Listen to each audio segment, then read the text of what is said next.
Então, muito boa tarde a todos. Eu gostaria de agradecer inicialmente a organização das 12ª Jornadas Portuguesas de Medicina e Espiritualidade, por esse convívio tão gratificante, tão grandioso, dessas consciências que vêm nos tornar muito mais espiritualizados e também engrandecer as nossas almas com essa partilha de conhecimentos tão grande. O nosso tema não é um tema fácil. Eu agradeço a Rosarinho pelo desafio, agradeço também ao senhor Orlando por essa possibilidade de estar aqui mais uma vez, ao Dr. Rubem, e gostaria também de vos saudar com um abraço fraterno e amigo a todos vós que são os resistentes de estar aqui em peso a esta hora, a essa tarde. Eu vou falar a vocês sobre a epilepsia e a obsessão, que não é, como disse, um tema fácil, e vou tentar ser sucinta e também objetiva num tema que eu penso que não é um tema muito fácil de se explicar. Eu sou psiquiatra, não sou neurologista, e o tema epilepsia é um tema do foro da neurologia, mas que também vai tocar a psiquiatria em alguns momentos com alterações do foro comportamental. Portanto, nós temos aqui, para iniciar, uma definição de epilepsia. E nós sabemos que o termo epilepsia é um termo que pela primeira vez foi utilizado por um filósofo persa, Avicena, e esse termo foi ainda utilizado no século XI, e justamente queria dizer ser acometido de surpresa. Foi inclusivamente um termo que acontecia durante os comícios, e por isso esse entendimento muitas vezes entre epilepsia, influência diabólica, influência sobrenatural, porque queria dizer exatamente que os deuses, quando ficavam encolerizados, eles remetiam para o epiléptico a sua cólera, e então ele sofria o mal comicial, ou então o ataque epiléptico. Mas também esse termo epilepsia foi referido no Código de Hammurabi, que é um código de leis, um código de leis morais, portanto, que foi escrito na Mesopotâmia há 3.000 anos. Portanto, como nós estamos a ver, foi descrito na Grécia, é um termo ainda muito antigo e não é um termo da atualidade. Portanto, mas o facto de uma pessoa ter um ataque epiléptico, e aqui a primeira questão que nós gostaríamos de esclarecer, não quer dizer que essa pessoa sofra de epilepsia. É uma patologia, vamos dizer assim, que é uma patologia muito comum. Em Portugal existe em torno de 40.000 a 70.000 epilépticos. Se nós pudermos ver, nessa sala, se nós tivéssemos 1.000 pessoas, nós teríamos uma em cada 200 pessoas seriam epilépticas. Portanto, essa palestra seria dedicada principalmente para 5 epilépticos que nós teríamos diagnosticados nessa sala. É uma patologia, por exemplo, que em cada ano a incidência, existem 50 casos novos de epilepsia para cada 100.000 habitantes em cada ano. Portanto, é uma epilepsia bastante frequente.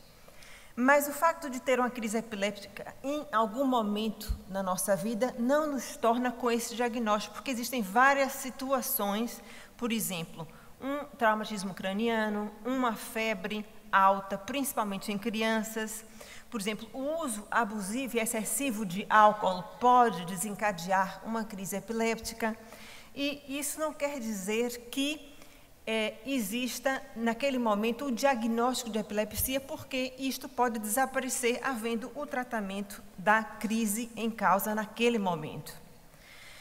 Portanto, então, o que é que nós poderíamos dizer que seria epilepsia? É uma doença do sistema nervoso central, portanto, o sistema nervoso central é uma doença de base orgânica, onde ocorrem intensas descargas elétricas, porque é um distúrbio elétrico, não é um distúrbio anatômico, não é um distúrbio, vamos lá dizer, não existe uma lesão, podendo existir uma lesão que provoque uma crise, mas é considerado um distúrbio na condução elétrica do cérebro e que pode causar a partir dessa descarga elétrica no cérebro, um descontrole no sistema autonômico do resto, descontrolando, causando sintomas nos movimentos do corpo e outros tipos de sintomas que nós vamos aqui referir.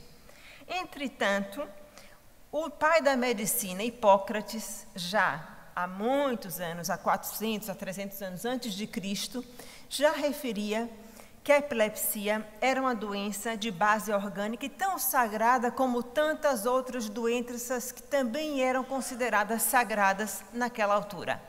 Portanto, defendendo que a base da epilepsia era uma base orgânica. Portanto, esse foi o entendimento de Hipócrates e foi o entendimento que, a partir de então, se deu para a epilepsia.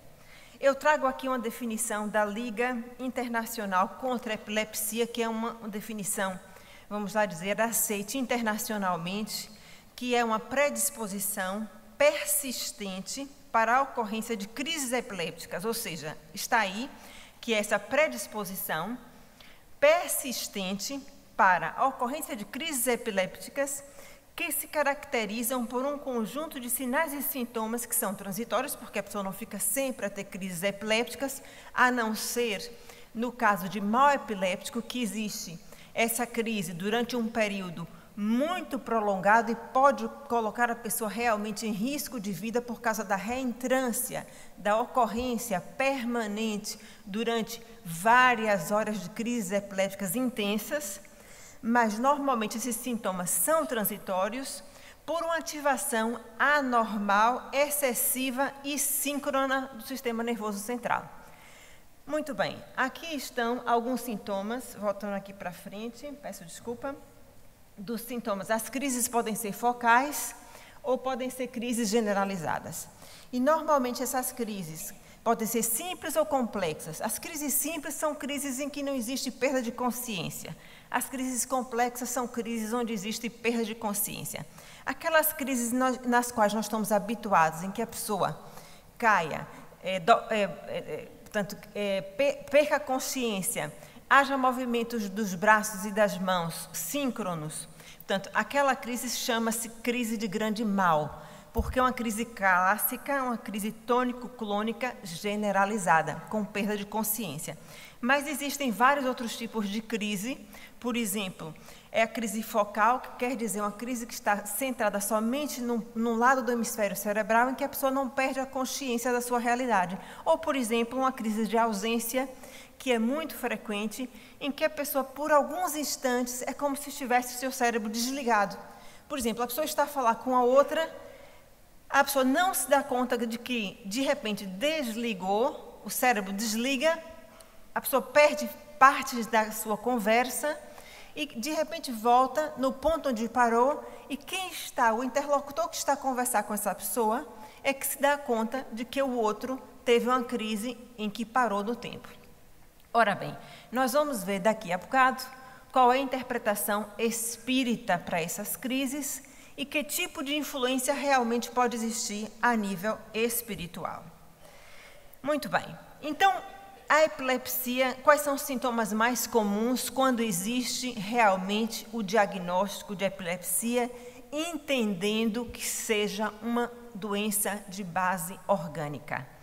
Portanto, seria a perda de consciência quando existe uma crise complexa. As crises simples não existe perda de consciência. Por exemplo, a pessoa pode ter um movimento síncrono só de um braço e isso não ter perda de consciência, se é uma crise focal simples. Pode ter uma contrações de um músculo ou de um membro, ser uma crise focal simples. Mordedura da língua, por exemplo, quando existem as crises tônicos-clônicas generalizadas em que a pessoa cai no chão, perda de controle de esfíncteres, que é uma crise clássica, pode haver justamente a mordedura da língua, um episódio de confusão mental, porque a pessoa perde a consciência e depois não sabe, normalmente com amnésia para o que aconteceu, e o episódio convulsivo, no qual existe, de fato, aquela crise clássica que toda a gente mais relaciona com a epilepsia. Mas existem alguns mitos, nos quais eu aqui vou referir só alguns que são mais frequentes. Não é uma doença contagiosa. Por exemplo, se nós tocarmos, normalmente dizem, não toque na baba do epiléptico, porque senão fica epiléptico também. É mentira. Não é contagiosa e a pessoa não fica contagiada, não fica epiléptico também se tocar a baba do epiléptico. Por exemplo, devemos impedir que a língua enrole porque há perigo que a pessoa engasgue com a sua própria língua. Portanto, há aquele mito que se deve segurar a língua do epiléptico. Não, não é verdade. Só se deve colocar a pessoa numa posição em que a pessoa mantenha as vias aéreas superiores livres para que se mantenha a respiração e consiga respirar livremente. Existe inclusivamente porque a pessoa há uma contratura dos maxilares que a pessoa morda se a pessoa for segurar a língua do epiléptico. Não é uma doença mental, portanto a pessoa não é doente mental nem é louco, passa a expressão, por ser epiléptico, porque existe um estigma muito grande em ser epiléptico. A pessoa sente-se marginalizado por uma série de circunstâncias por se dizer epiléptico, tem vergonha de dizer que tem epilepsia. E também outro estigma, tudo isso que eu estou a dizer aqui, nada disso é verdade, atenção, tudo são mitos. E o último mito é que não tem cura. É uma doença que em algumas circunstâncias, na maior parte das vezes, tem cura. Por exemplo, há cirurgias para epilepsia. Muitas vezes há circunstâncias que o próprio amadurecimento cerebral leva com que a pessoa naturalmente deixe de ter crises e deixe de ter epilepsia. Isso é muito interessante. E também há circunstâncias em que, passado 2 anos sem ter crises e estando controlado, isso fala muito a favor, por exemplo, do tipo de influência espiritual e de quando possa existir ajuda espiritual. Não tendo 2 anos sem crise, a pessoa pode ir retirando os antiepilépticos. Portanto, não ter cura também é um outro estigma e é um outro mito. Portanto, estes mitos não são inventados por mim, é da Liga Internacional da Epilepsia. Um outro mito é que todo epiléptico está obsediado. Isso não é verdade. Os próprios espíritas nos mostram isso e muitas vezes as crises convulsivas dão-se porque existe de fato uma certa predisposição, isso está lá na nossa própria definição. Existe uma lesão periespiritual no epiléptico, isso sim é verdade. Ou seja, na epilepsia, sendo uma doença de base orgânica, existe sempre, como qualquer doença física, a lesão periespiritual. Portanto, se nós temos uma doença a nível físico, antes dela existir a nível físico, isso é muito importante que se entenda. Antes de existir uma doença a nível físico, seja ela o autismo, seja ela a epilepsia, seja ela uma doença oncológica, ela existe a nível do nosso corpo espiritual. E essa doença a nível do corpo espiritual é que permite que exista essa representação morfológica da doença a nível físico e essa predisposição para que ela ocorra num plano material. Portanto, mas isso não quer dizer que a pessoa esteja sempre obsediada. E não estando sempre obsediada, o que é que faz a crise? Se não houver espírito para fazer com que a epilepsia aconteça. Pode ser, inclusive, a própria reminiscência do passado delituoso do próprio indivíduo epiléptico, como nós vamos ver um caso. Portanto, e outro mito é que a pessoa prescinde sempre de terapêutica médica. Os próprios espíritos nos dizem que isso também não é verdade. Nós temos aqui a imagem de uma criança. E por que a epilepsia, em 75% dos casos, acontece na criança e antes dos 18 anos de idade? Como nós já vimos aqui, o nosso cérebro está em formação durante a infância. É como se nós tivéssemos um cérebro moldável. E temos, de fato, uma coisa que é realidade, que o nosso cérebro está em formação até os 25 anos de idade. E é mesmo exatamente por isso que atualmente, a própria psiquiatria, a própria psicologia quer mudar a ideia de adolescência e alargá-la para uma idade mais superior. Porque quando nós nascemos com o nosso cérebro ainda muito primitivo. Nós vamos desenvolvendo ao longo do nosso desenvolvimento o nosso córtex pré-frontal, que é uma zona de relação, de inter-relação social, do desenvolvimento da crítica. Portanto, e nós temos o nosso cérebro completamente formado somente aos 25 anos de idade. Então, existem realmente epilepsias e outras doenças do foro psicológico e mental que, ao longo do desenvolvimento e com o amadurecimento cerebral, elas vão, com o cérebro mais maduro, elas vão desaparecendo também. Existe também uma explicação espiritual para isto. À medida que nós vamos completando a nossa reencarnação, nós vamos nos tornando menos permeável para as influências e para as reminiscências das nossas encarnações anteriores. Portanto, enquanto nós estamos mais próximos das reminiscências reencarnatórias do passado, nós estamos menos susceptíveis para as tais disritmias ou para a nossa própria influência auto-obsessiva do passado. É como se nós próprios fôssemos capazes de trazer e influenciar perispiriticamente, de uma forma negativa, o nosso cérebro, trazendo uma influência perispiritual negativa através das nossas reminiscências e causando a nossa disritmia. Nós temos aqui um registro eletroencefalográfico, que é um exame mais solicitado para diagnóstico de epilepsia. Mas, paradoxalmente, só 5% das epilepsias são diagnosticadas através desse exame. Por quê? Porque, normalmente, só se diagnostica, ou na maior parte das vezes, só se diagnostica a epilepsia nesses casos no momento da crise. Fora do momento da crise não se diagnostica. Portanto, então existem outros tipos de exames, como vídeo EEG ou EEG de 24 horas, que são mais fidedignos, mas nem sempre se é possível diagnosticar durante a crise. E muitas vezes a gente então encontra um diagnóstico espiritual para isto. E qual é o diagnóstico espiritual? De fato, é a influência espiritual durante a crise para que ela seja desencadeada. E nós vamos ver que realmente há casos em que a medicina não explica e o espiritismo explica, que efetivamente não existe ali um foco disrítmico no cérebro, mas a influência espiritual nociva pode, como nós vamos ver, por influência obsessiva, causar uma disritmia cerebral e, por isso, um fenômeno epiléptico, mesmo não sendo uma pessoa que tenha um diagnóstico de epilepsia, mas precisa para isso ter uma predisposição pessoal para tal disritmia cerebral.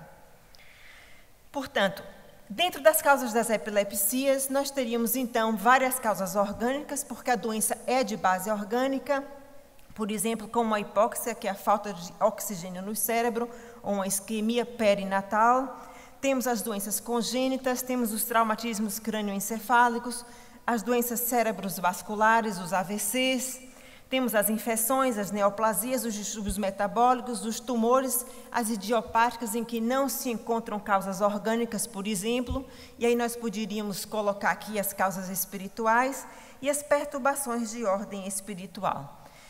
Dentro das perturbações de ordem espiritual, então, nós vamos falar um pouco sobre as causas obsessivas.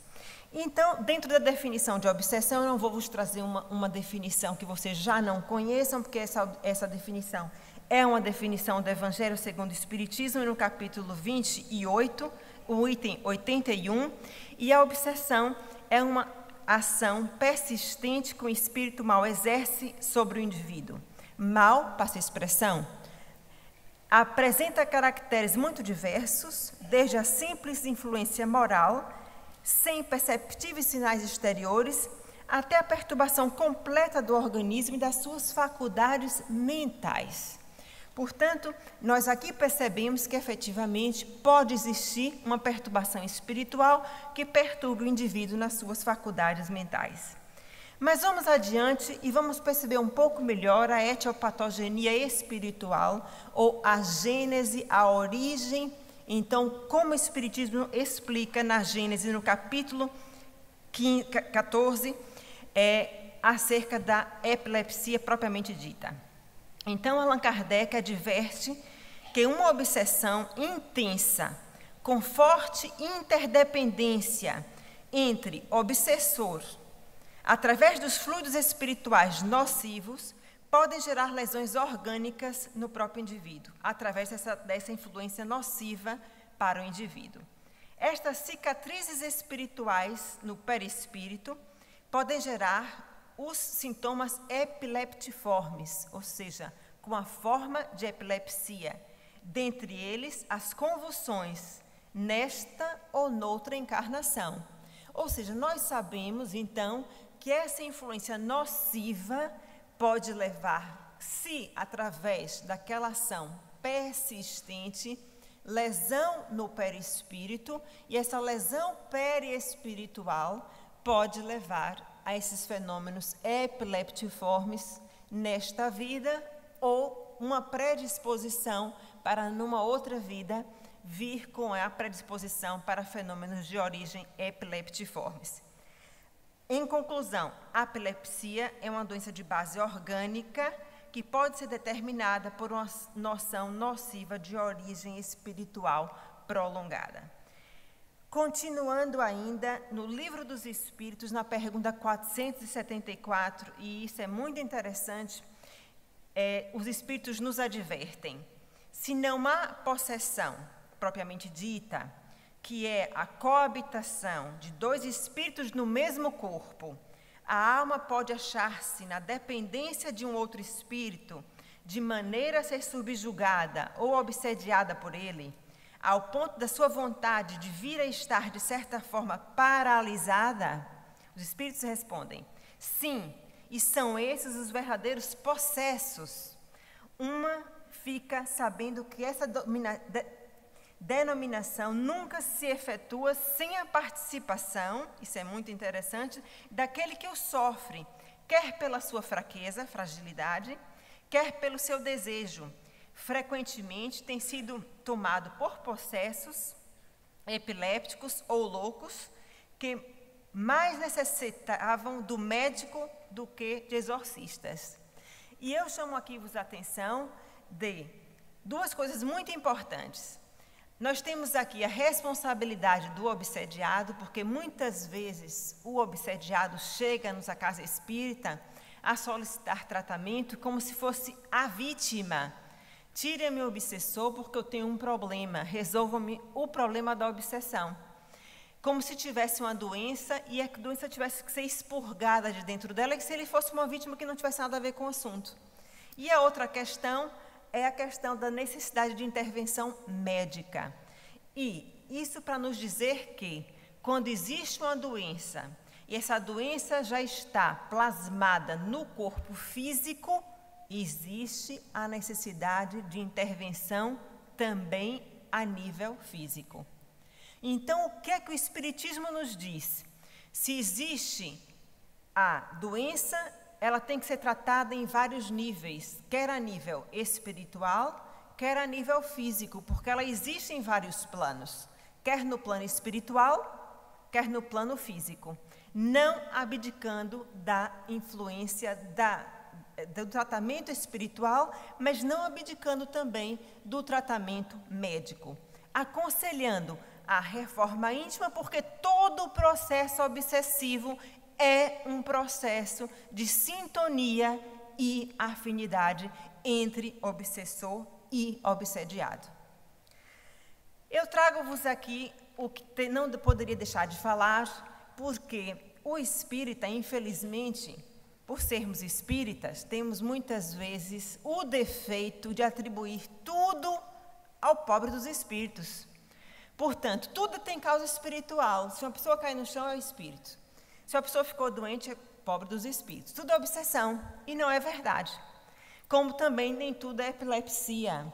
Por exemplo, existem 3 diagnósticos diferenciais muito comuns que nós temos aqui que fazer.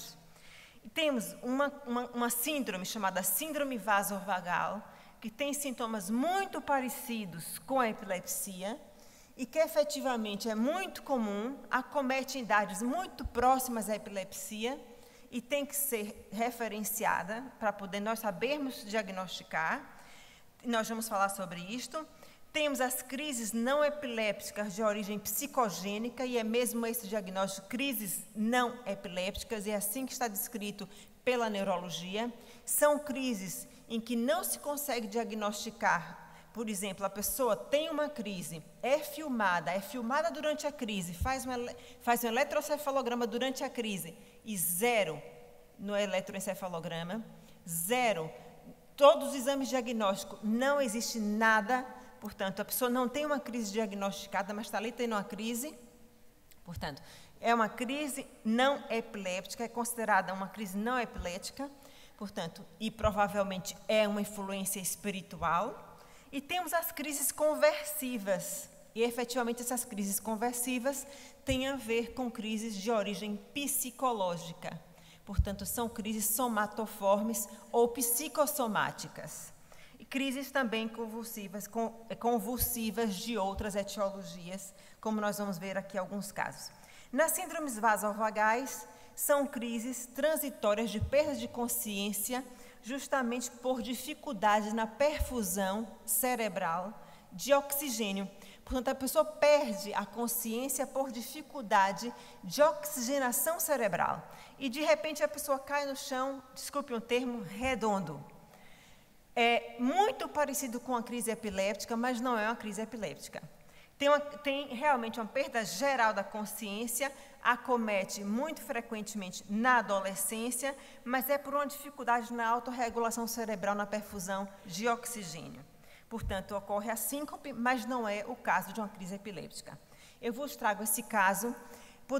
O caso é muito sobreposto com 2 casos que eu acompanhei ao mesmo tempo e tiveram exatamente o mesmo diagnóstico. Esse primeiro caso é o caso MJ, é um nome fictício, era uma jovem que a família me veio consciente que era uma crise espiritual. Eu estava consciente de que não era uma crise, eu disse, não pode ser uma crise espiritual. Assim, de fato, eu achava que a miúda tinha um diagnóstico clínico, mas a família queria me convencer que realmente era uma crise espiritual. E minha intuição me dizia, ou algo mais me dizia, que não era realmente uma crise obsessiva. Mas a jovem tinha 14 anos, é um caso muito recente, tinha crises de desmaios súbitos desde os 8 anos de idade. Mas eu também pensava, isso não pode ser uma crise conversiva. Ela não pode estar simulando, não é uma crise de simulação, não pode ser uma crise conversiva, ou seja, uma crise psicossomática, porque uma criança não podia estar desde os 8 anos de idade somatizar tantos desmaios. E ela tinha aquelas somatizações, entre aspas, tinha aquelas crises súbitas desde os 8 anos de idade. Vivia feliz, era uma criança feliz, supostamente sem problemas familiares. Portanto, e piorou muito na adolescência. Esta jovem de 14 anos realizou todos os tipos de exame, foi super investigada. Realizou eletroencefalograma normal, realizou tomografia computadorizada, realizou ressonância nuclear magnética, realizou vídeo EEG, realizou Holter de 24 horas, realizou tilt, que é um exame em que há modificações da postura para ver se há mudanças súbitas de postura e modificações súbitas de tensão arterial. Até que ela foi internada para investigação porque teve mais um desmaio súbito. E internada num hospital aqui em Lisboa, de repente ela teve quase uma paragem cardiorrespiratória e os médicos correram rapidamente. Quando a tensão arterial, ela teve quase um choque cardiogênico ali internada na enfermaria. Mais uma síncope. Bem, ela teve finalmente o diagnóstico de uma síndrome vasovagal, porque ela caía redonda no chão, sem qualquer pródromo. E normalmente nas epilepsias as pessoas sentem vagalumes ou tem dores de cabeça. Ela não tinha nada, ela simplesmente caía no chão redonda e, de fato, foi diagnosticada com a síndrome vasovagal. Ela foi medicada com um antiarrítmico, foi medicada com um remédio para hipotensão, o Gutron, e ela depois foi diagnosticado, entretanto, um bloqueio de ramo direito no coração e foi medicada e melhorou completamente das crises. É importante dizer que as crises não epilépticas psicogênicas, elas acontecem em cerca de 4% de todos os pacientes supostamente epilépticos e em até 20% dos indivíduos encaminhados para os centros de estudos para epilepsia não apresentam crises epiléticas de fato, mas outras afecções. Então, mesmo os indivíduos com diagnóstico de epilepsias têm outras crises em que não são epilepsia. Ou seja, e essas outras crises que não são crises epilépticas, a gente coloca assim uma grande interrogação, se de fato essa predisposição para as crises, ou esta maleabilidade cerebral, ou esta predisposição orgânica, se realmente não são por influência espiritual. Porque o cérebro da pessoa que tem uma predisposição para a epilepsia é um cérebro mais fragilizado. E, efetivamente, se a gente sabe que tem essa predisposição perispiritual para o desencadear crises epilépticas, ele é mais susceptível para as crises desencadeadas por influência espiritual também. Eu tenho um caso muito interessante também, que é um caso que eu acompanhei, que foi de uma senhora, ela tem um aspecto muito mais jovem do que essa fotografia que eu aí coloquei. Mas eu não quis expor a senhora, é uma senhora de 81 anos, e ela sofreu uma queda em agosto do ano passado, com perda de conhecimento. Essa senhora, após a queda, dizia assim: eu comecei a ouvir músicas na minha cabeça, doutora, eu acho que eu estou obsediada, ela é espírita. E veio ao meu consultório para eu reafirmar que ela estava obsediada. Eu dizia assim: ô, dona Lúcia, mas vai ter que fazer uns exames. Antes de dizer que está obsediada, vai ter que me fazer um TAC e eu vou ter que saber como é que está a sua cabeça. Ô, doutora, mas eu comecei a ouvir, a primeira música que eu ouvi foi o hino nacional. Depois veio o Ave Maria, veio o Lá Vem, veio o Passará, Passará. Eu disse: ô, dona Lúcia, mas já viu que só são coisas boas? Se fossem coisas más... Depois ela dizia assim: ô, doutora, é o hino do Benfica, é o SLB, ó que linda faleira, eu parabéns a você, é a noite de paz. Eu disse: olha, se fosse obsessivo, só eram coisas feias, portanto, esteja descansada. Porque se for influência espiritual, é coisa boa. Pronto. Entretanto, a dona Lúcia fez o seu TAC, e no TAC vinha com sinais de atrofia cerebral subcortical difusa, com sinais de leucariose, que eu não vou explicar aqui o que é, mas resumindo e concluindo, ela teve um AVC. Não ficou com sequelas, mas ficou provavelmente com uma lesão na região auditiva, que faz um estímulo à tal disritmia frequente e persistente na região auditiva. Ainda bem, lhe deu para ouvir músicas boas. Tratamento, ou seja, ela começou a ouvir músicas que ela conhecia e da sua infância. Ou seja, ficou com estímulo persistente e auditivo de músicas, de coisas que ela conhecia e da sua infância. Tratamento disso, anticonvulsivantes. Por quê? Como foi visto aqui, os anticonvulsivantes não são nada de extraordinário, nem nada de sobrenatural. São substâncias que diminuem a atividade GABA do cérebro, aquele neurotransmissor ativador do nosso cérebro. Diminuindo essa atividade persistente do nosso cérebro, as músicas pararam. Ela disse: ó, doutora, pelo menos eu ouvia coisas boas. Eu sou dona Lúcia, o que é que prefere? Pronto. Lá, afinal, ela ficou bem e atualmente está sem ouvir músicas. Mas isso lhe cansava, atenção. Bem, eu vou tentar ser mais rápida, porque eu vou contar agora 2 casos que já é conhecido por vocês, porque é da literatura espírita.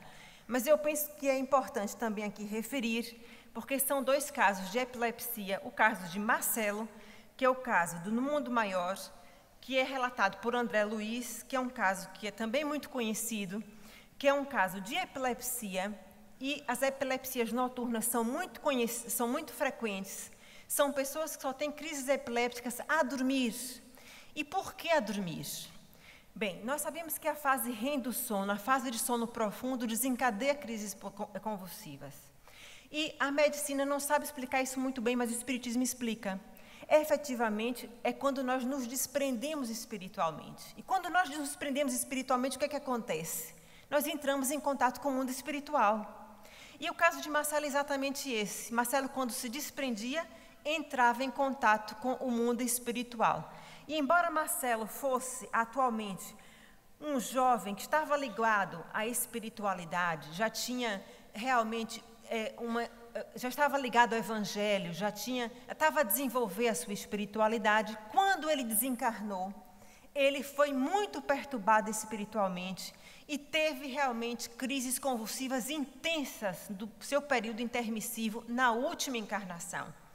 E, entretanto, mesmo assistido pela espiritualidade, ele usou muito mal a sua inteligência na última encarnação.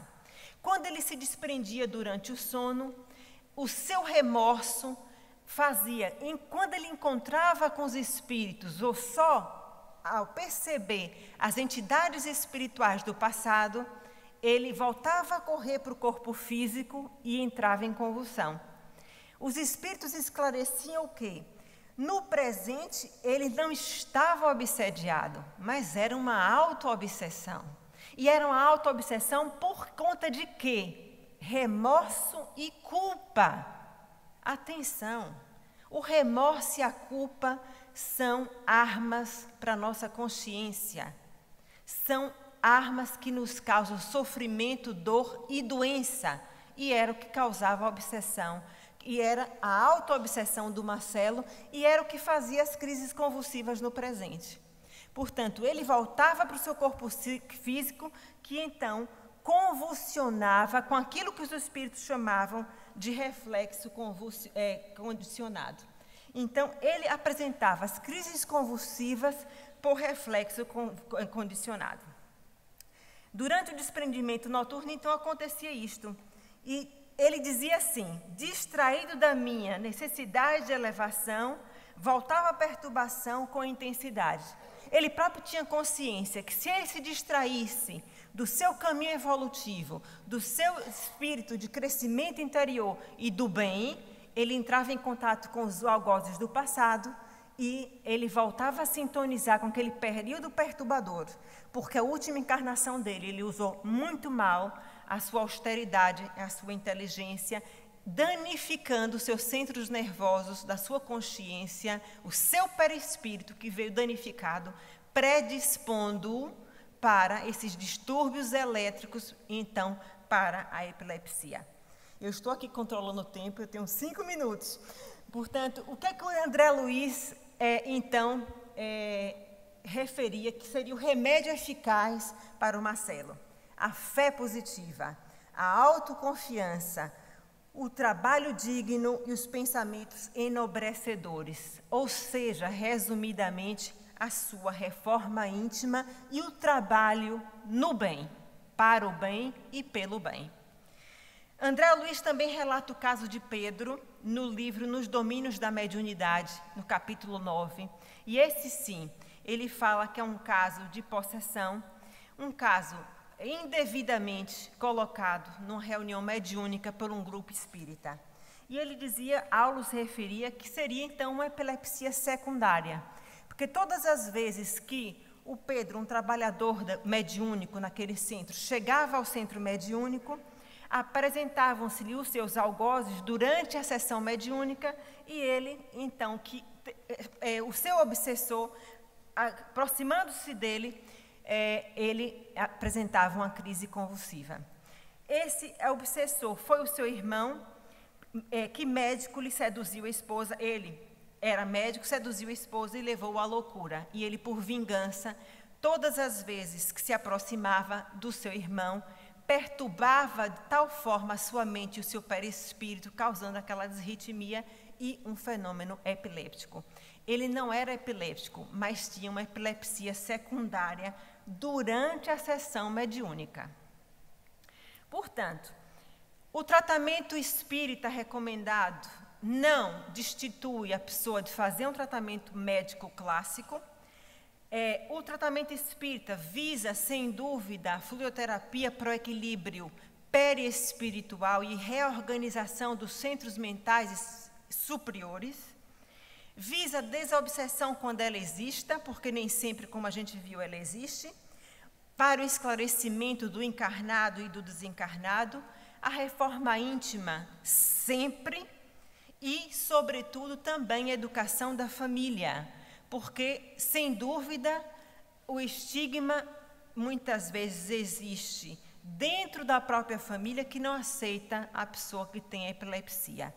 É um peso para a pessoa e, às vezes, é um estigma para a própria família e para a sociedade. Nós temos que aceitar as pessoas com aquilo que elas são e com aquilo que elas têm, porque a doença, muitas vezes, quando se apresenta como todo um processo de crescimento familiar.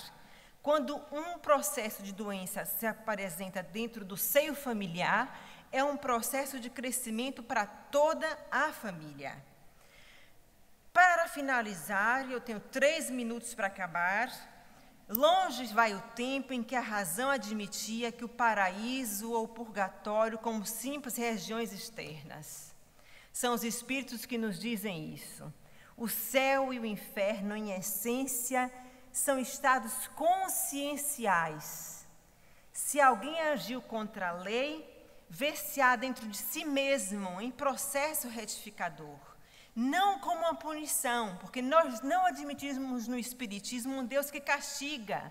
Nós só admitimos no Espiritismo um Deus de amor, como um processo de crescimento, porque o caminho para o qual todos nós somos unicamente destinados e estamos fadados é a nossa própria evolução, integrando a dor e o sofrimento como um processo pessoal de retificação dentro do nosso processo evolutivo.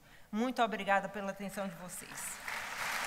Muito obrigada, doutora Gláucia, pela sua apresentação excelente.